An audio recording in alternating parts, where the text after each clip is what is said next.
الحمد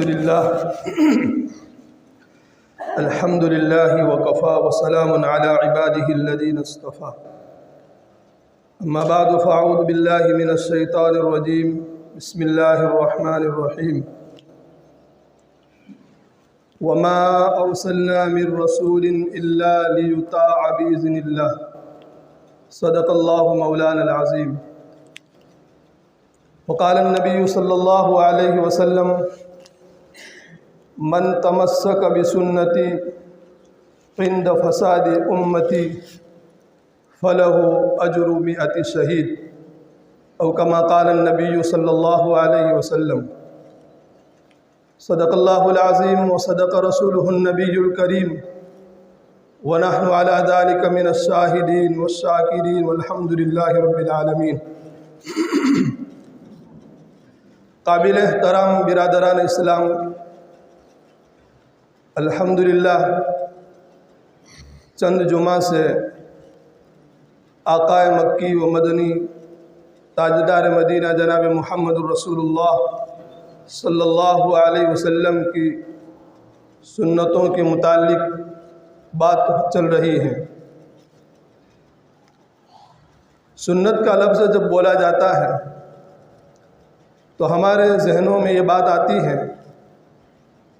کہ سنت یعنی وہ کام جس کو کرنا کوئی ضروری نہیں ہے، کرے تو ثواب اور نہ کرے تو کوئی گناہ نہیں۔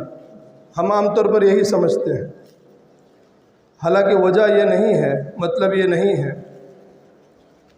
پیارا آقا صلی اللہ علیہ وسلم کی سنتوں کو اہمیت دینا اور اس کو اپنی زندگی میں عملی طور پر لانا، یہ نہایت ہی ہر مومن کے لیے، ہر مسلمان کے لیے ضروری ہے۔ اللہ کے نبی صلی اللہ علیہ وسلم کی اطاعت یہ در حقیقت اللہ کی اطاعت ہے۔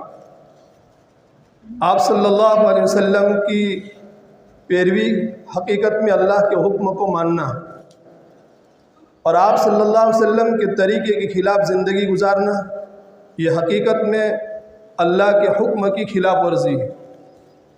اس لیے کہ اللہ پاک خود قرآن میں فرماتے ہیں وَمَا أَرْسَلْنَا مِن رَّسُولٍ إِلَّا لِيُطَاعَ بِإِذْنِ اللَّهِ۔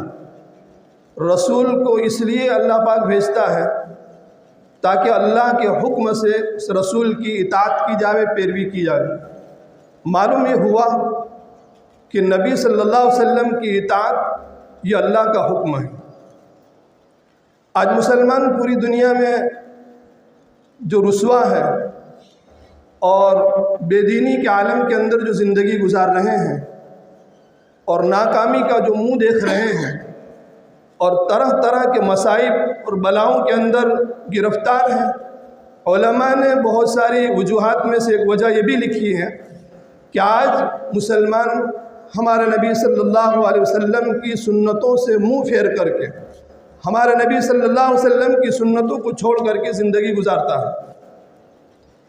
میں ایک واقعہ بیان کر کے آپ لوگوں کو اس طرف متوجہ کروں گا کہ سنتوں کا اہتمام کتنا ضروری ہے۔ حضرت انس بن مالک رضی اللہ تعالیٰ عنہ یہ راوی ہے، فرماتے ہیں کہ ایک مرتبہ 3 افراد، 3 شخص ہمارے نبی صلی اللہ علیہ وسلم کی ازواج مطہرات کے پاس تشریف لائے۔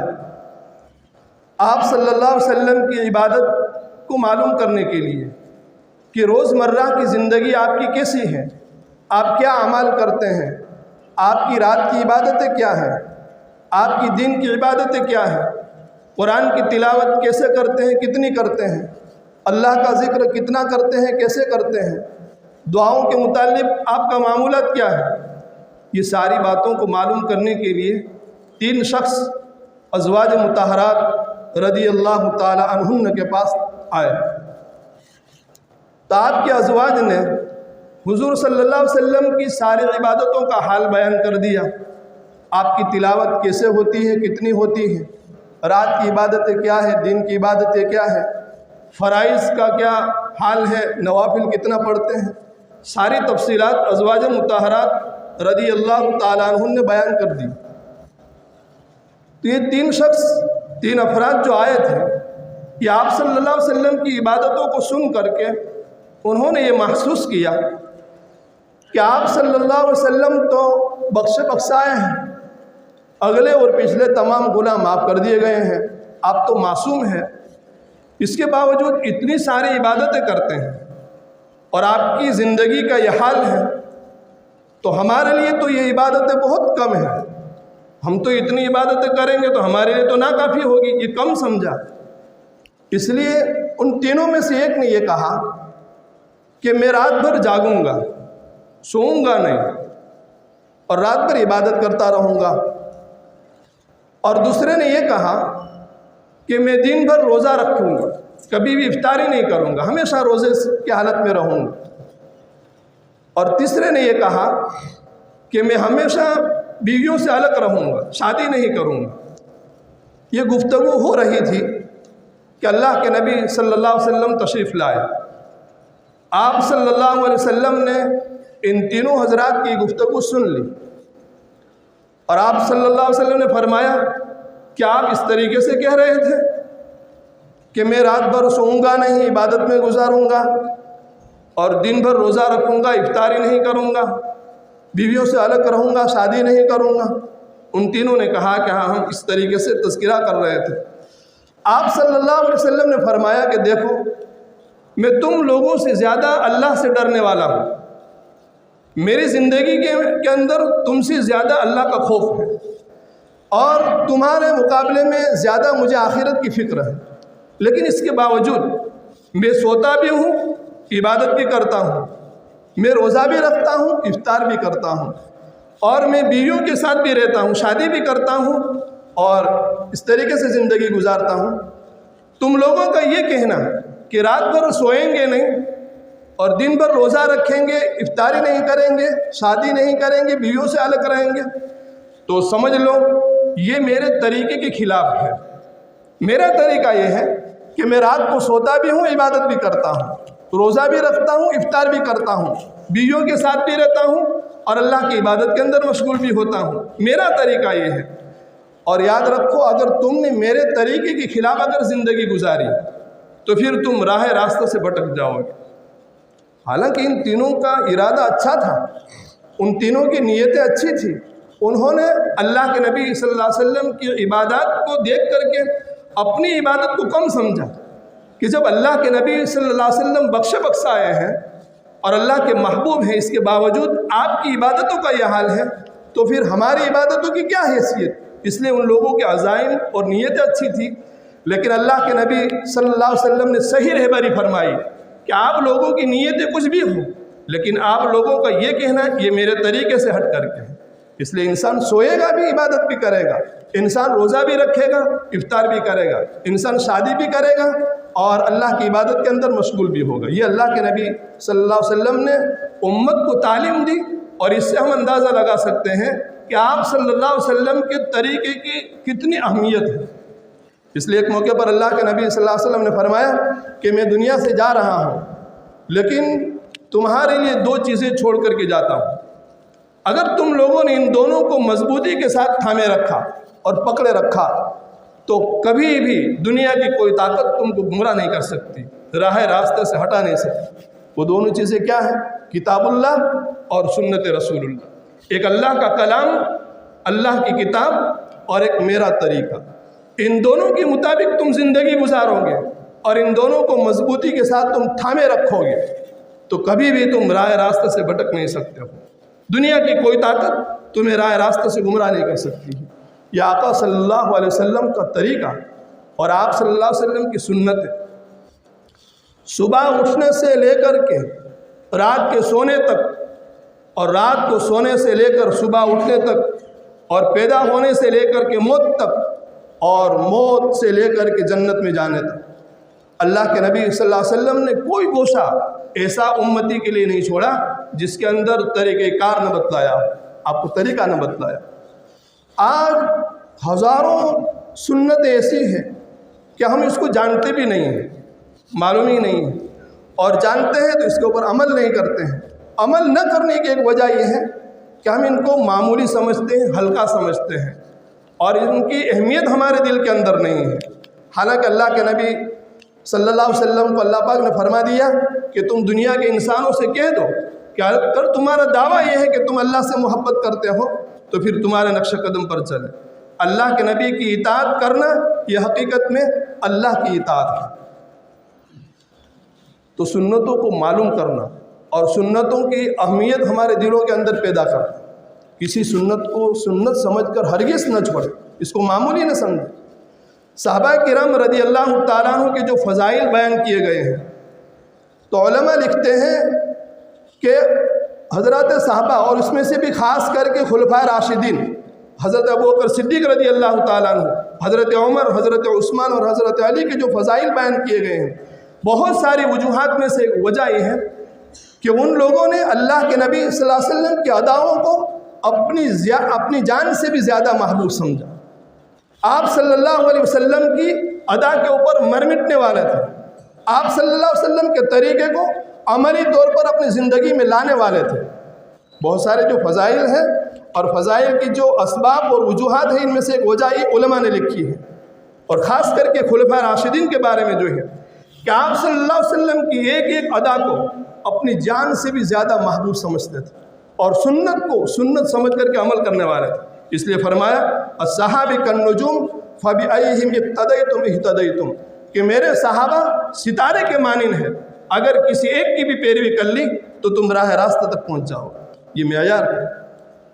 یہ کس بنیاد پر فرمایا کہ اللہ کے نبی صلی اللہ علیہ وسلم کے طریقے کے اوپر 100% عمل کرنے والے تھے۔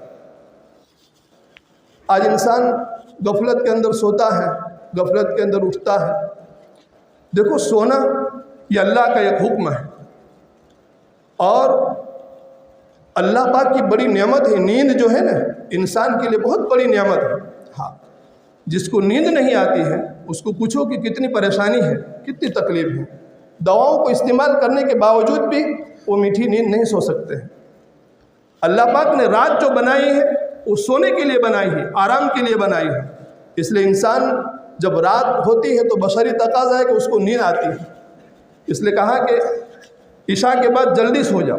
اگر کوئی دینی مشغلہ نہیں ہے اور اگر کوئی دنیاوی جائز کاروبار یا کوئی ایسا مشغلہ نہیں ہے تو رات کو جلدی سو جانا یہ سنت ہے، اور اس کو شریعت کے اندر یہ محبوب قرار دیا گیا، رات کو جلدی سو جانا۔ جو بندہ رات کو جلدی سوئے گا وہ صبح جلدی اٹھے گا، فجر کی نماز پڑھے گا۔ آج بڑی غفلت کے ساتھ، بڑی لاپرواہی کے ساتھ نہ کوئی دینی مشغلہ ہوتا ہے نہ کوئی دنیاوی کام کاج ہوتا ہے، ہم ہوٹلوں کو بازاروں کو آباد کرتے ہیں۔ آدھی آدھی رات تک نوجوان جاگتا ہے اور پھر جب اللہ کا منادی پکارتا ہے الصلاۃ خیر من النوم، الصلاۃ خیر من النوم، اس وقت غفلت کی نیند ہم سوتے ہیں۔ میں نے انشاءاللہ ارادہ کیا ہے تمام سنتوں کو بیان کرنے، سو کر کے اٹھنے کی، اور اٹھنے کا اللہ کے نبی کا کیا طریقہ تھا اور امت کو کیا تعلیم دی ہے، اور آپ صلی اللہ علیہ وسلم نے روزمرہ کی جو دعائیں بتلائی ہیں، موقع محل کی جو دعائیں بتلائی ہیں، ان دعاؤں کے اندر اللہ کے نبی صلی اللہ علیہ وسلم نے اللہ سے کیا مانگا ہے ہمیں کچھ بھی معلوم نہیں۔ ایک اللہ کا نبی اللہ سے مانگے اس میں کتنی حکمتیں بھری ہوئی ہوگی، امت کے لیے کتنے فوائد اس کے اندر چھپے ہوئے ہوں گے، ہم جانتے ہی نہیں۔ نہ سونے کا طریقہ جانتے ہیں نہ اٹھنے کا طریقہ جانتے ہیں۔ تو کہا گیا کہ جلدی سو جائے اور جلدی اٹھ جائے۔ اب دیکھو اذان کے اندر فجر کے اذان کے اندر ایک لفظ زیادہ ہے، باقی اذان حی علی الصلاۃ حی علی الفلاح کے اوپر ختم ہو جاتی ہے، اور فجر کے اذان کے اندر الصلاۃ خیر من النوم کہا۔ کبھی ہم نے سوچا اس کا مطلب کیا ہے؟ الصلاۃ خیر من النوم کا ترجمہ یہ ہوتا ہے کہ نماز سونے سے بہتر ہے، یعنی امت کو یہ کہا گیا کہ ابھی تک جو تم سو رہے تھے یہ اللہ کا حکم پورا کر رہے تھے، سونا بھی اللہ کا حکم ہے۔ وَجَعَلْنَا اللَّيْلَ لِبَاسًا، اللہ پاک نے رات سونے کے لیے بنائی ہے، اللہ کا حکم تھا۔ فجر کے اذان تک سونا تمہارے لیے مفید تھا۔ اب فجر کے اذان ہو جانے کے بعد اللہ کے منادی نے جب پکار لیا، اس کے بعد یہ سو رہنا یہ تمہارے لیے نقصان کا سبب بن سکتا ہے، اب تمہارے لیے فائدہ مند نہیں ہے، اب یہ تمہارے لیے بیماری کا سبب بن سکتا ہے، تمہارے لیے سونا نقصان دہ بن سکتا ہے۔ اس لیے کہا الصلاۃ خیر من النوم، نماز بہتر ہے نیند سے۔ اب نیند اچھی نہیں ہے، پہلے حکم تھا کہ جلدی سو جاؤ، لیکن اب حکم آ گئے اٹھ جاؤ۔ اللہ کے نبی صلی اللہ علیہ وسلم جب اٹھتے تھے تو آپ صلی اللہ علیہ وسلم کا یہ طریقہ تھا کہ اپنے ہاتھوں کے ذریعے سے اپنی دونوں آنکھوں کو ملتے تھے، ہلکے ہلکے ہاتھوں کے ذریعے سے، تاکہ آنکھوں کے اندر سے نیند کا خمار ختم ہو جائے، نیند کا جو اثر ہوتا ہے وہ ختم ہو جائے، اور اٹھتے ہی کلمہ طیبہ یا کلمہ شہادت لا الہ الا اللہ محمد رسول اللہ صلی اللہ علیہ وسلم یا اشہد ان لا الہ الا اللہ و اشہد ان محمد عبدہ و رسولہ، بندہ یہ اٹھ کر کے سب سے پہلے یہ کلمہ پڑھے، کلمہ توحید پڑھے یا کلمہ شہادت پڑھے، اس کے بعد سو کر اٹھنے کی دعا۔ کتنے مسلمان ہیں جو اس کو جانتے بھی نہیں ہیں، اور جانتے ہیں تو اس کے اوپر عمل نہیں ہے، غفلت کے ساتھ سوتے ہیں، غفلت کے ساتھ اٹھ جاتے ہیں۔ اللہ کے نبی صلی اللہ علیہ وسلم نے دعا بتلائی، الحمدللہ الذی احیانا بعد ما اماتنا والیہ النشور۔ دیکھو ہمارے وہ عقائد، بنیادی عقائد کہ جن عقائد کے اوپر ایمان کا دار و مدار ہے، کہ جن عقائد اگر وہ عقائد میں گڑبڑی ہے، صحیح نہیں ہے، تو پھر ایمان ہی ہمارا خراب ہے۔ ان عقائد میں سے ایک بنیادی عقیدہ ہے بعث بعد الموت، مرنے کے بعد دوبارہ زندہ ہونا۔ ہمارے اندر اور غیر مسلم کے اندر یہ فرق ہے، وہ لوگ موت کو تو مانتے ہیں، موت ایسی چیز ہے کہ دنیا میں اس کا کوئی انکار نہیں کرتا ہے، لیکن مرنے کے بعد دوبارہ زندہ ہونا یہ صرف ہمارا عقیدہ ہے، کفار اس کو نہیں مانتے ہیں، یہ بنیادی عقیدہ ہے۔ نعوذ باللہ اگر کسی کا یہ عقیدہ غلط ہے اور اس میں اگر ڈاواڈول ہے تو پھر اس کا ایمان ہی ختم ہے۔ بنیادی عقائد میں سے بعث بعد الموت، آمنت باللہ و ملائکتہ و کتبہ و رسولہ والیوم الآخر والقدر خیرہ و شرہ من اللہ تعالی والبعث بعد الموت، موت کے بعد دوبارہ زندہ ہو۔ مسلمان جب پیدا ہو گیا اب کبھی بھی ختم ہوگا نہیں۔ خالق اور مخلوق کے اندر یہ فرق ہے، اللہ پاک ہمیشہ سے ہے اور ہمیشہ رہے گا، اور مخلوق اللہ کے پیدا کرنے سے پیدا ہوئی، ہم اللہ کے پیدا کرنے سے پیدا ہوئے، اب ہمیں ہمیشہ اس کے لیے رہنا ہے۔ موت تو یہ انتقال ہے ہمارا، دنیا سے ایک دنیا کی طرف جانے کا، دوسرے عالم کی طرف جانے کا، آخرت کی طرف جانے کا ایک سبب ہے، ورنہ انسان کبھی بھی ختم نہیں ہوگا، اللہ دوبارہ زندہ کرے گا۔ اور آخر مسلمان کی اصل زندگی یہ موت کے بعد کی زندگی ہے۔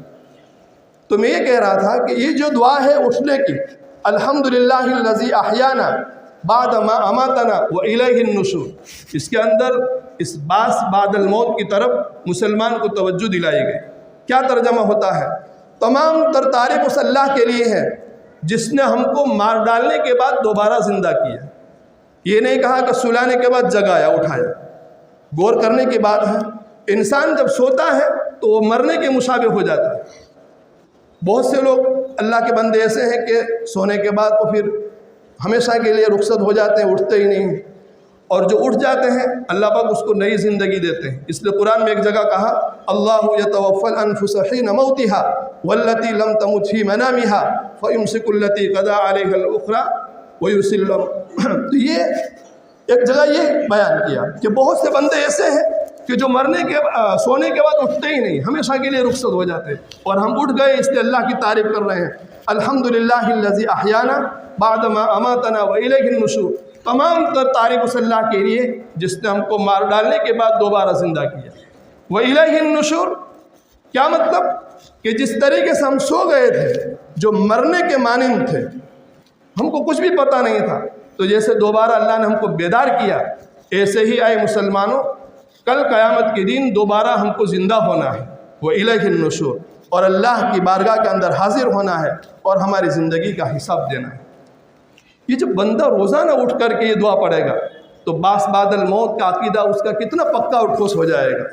ان دعاؤں کے اندر یہ حکمتیں بھری ہوئی ہیں، اس لیے مسلمانوں کو چاہیے کہ ساری دعاؤں کو سیکھے، معلوم کرے اور اس کا اہتمام کرے۔ وقت ہوگا، میں نے وعدہ کیا تھا کہ انشاءاللہ ہم جو ہے 12:50 پر بات شروع ہوگی اور 1:10 پر بات ختم ہو جائے گی۔ یہ ہمیشہ کا وقت رہے گا، کبھی تھوڑا بہت آگے ہو جاتا ہے، لیکن کوشش یہ کریں گے کہ ہمیشہ وقت اپنا وقت پر ختم ہو جائے۔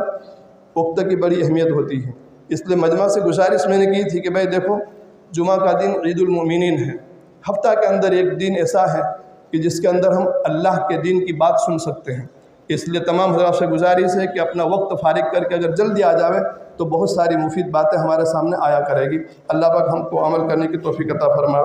وآخر دعوانا الحمدللہ رب العالمین۔